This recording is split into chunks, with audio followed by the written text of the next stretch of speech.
A few weeks ago, I went deep in the America's Card Room $1,001 Sunday tournament. 265 was the buy-in. We're in for one bullet.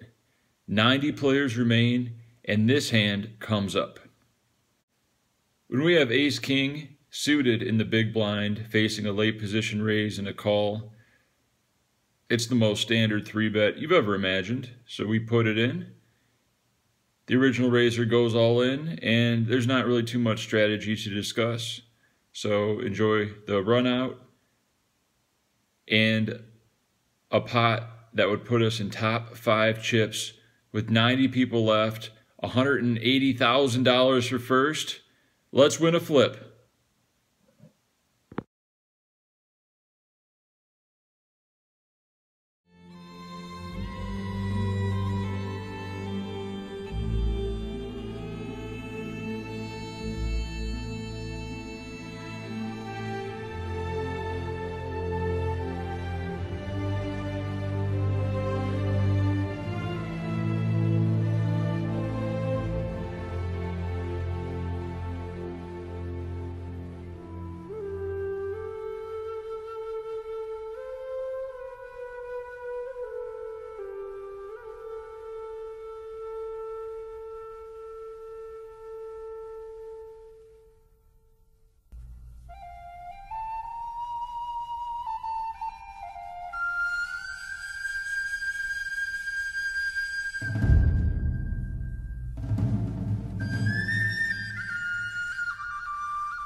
Today is day 1B of the Venetian $800 250K 8-max.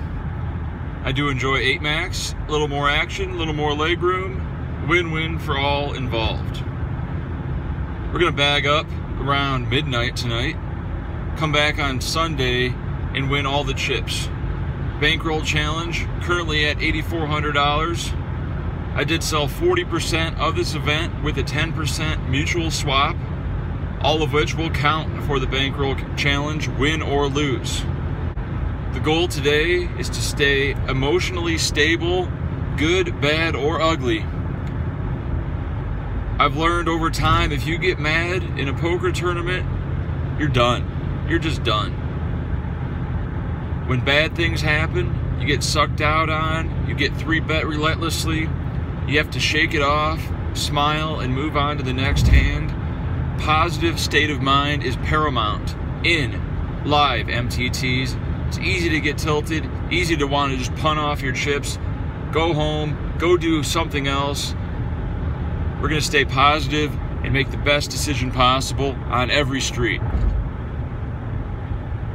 Let's embrace the variance and take this one down.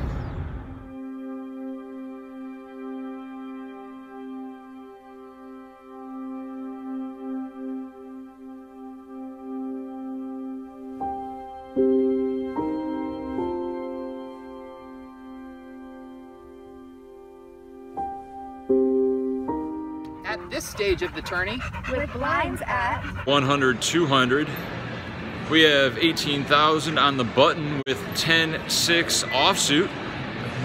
Mid raise to 400. The big blind local spazzy player defends. The flop comes ace, 8, 5, 2 diamonds. He checks. We have the range advantage, so we're definitely going to bet an ace high flop. We have some backdoors too. 500 is the bet. He calls. The turn is a 9, giving us a straight draw. He checks. We're going to continue our story and bet 1,500.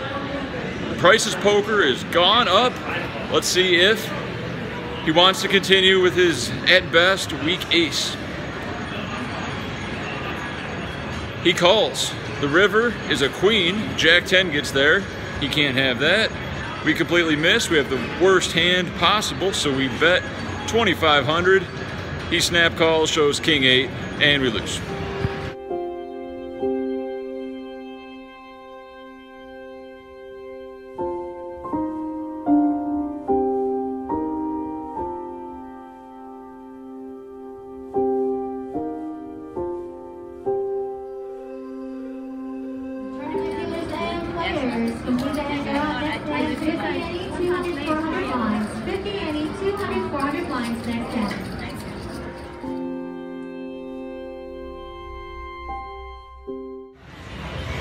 Won some small pots, ran 2 big bluffs that did not work.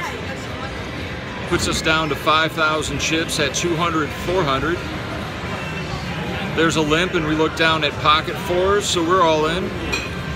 Big blind calls, limper folds, they have pocket 7s. We do not improve and we're out of the Venetian $800 8 max. Wasn't really in the zone today. Things just didn't go well. Not much I could do. When bluffs don't work, you're betting that they're gonna fold, and they did not fold. They could have folded, but they didn't. So that's a big part of gambling.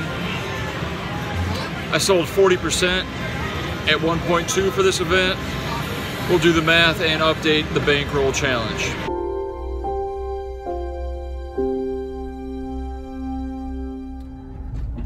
Sometimes I wonder why losing hurts so much. I've lost over 50,000 tournaments online, thousands of tournaments live, and it still always hurts. It never just feels good to lose a tournament. The pain usually doesn't wear off for about an hour before I can forget about it and move on, depending on the buy-in and severity of the beat or bad play by myself. So you gotta ask yourself, does the pleasure equal out the pain?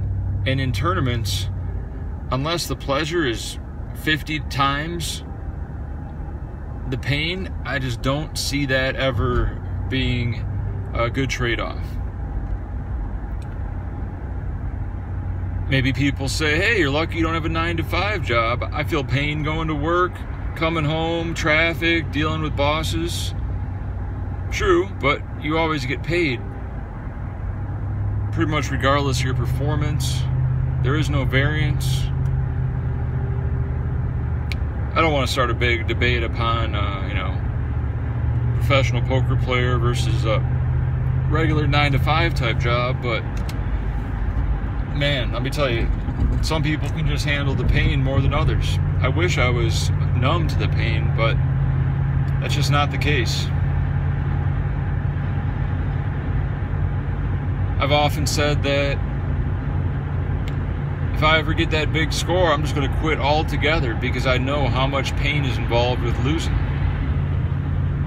So if you can quit on top, that's the best way to go out, but unfortunately it doesn't happen for 99% of people that get that elusive big score.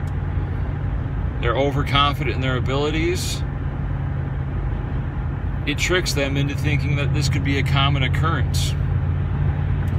Sure, I've been doing this for 12 years, so I have a pretty good idea of what the swings are.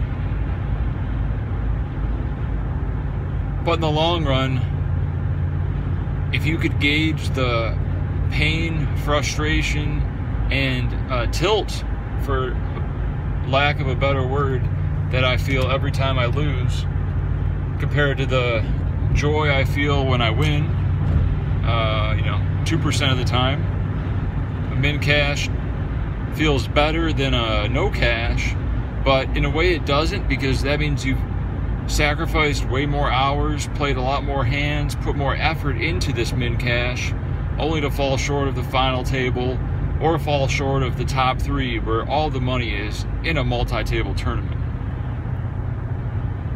Just a little perspective as I'm on my way home, doing the drive of shame.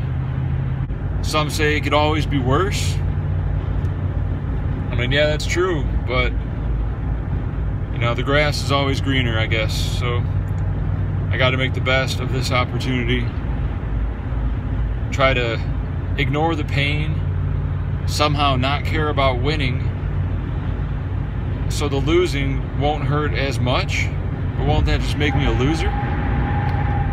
Let me know your thoughts in the comments below.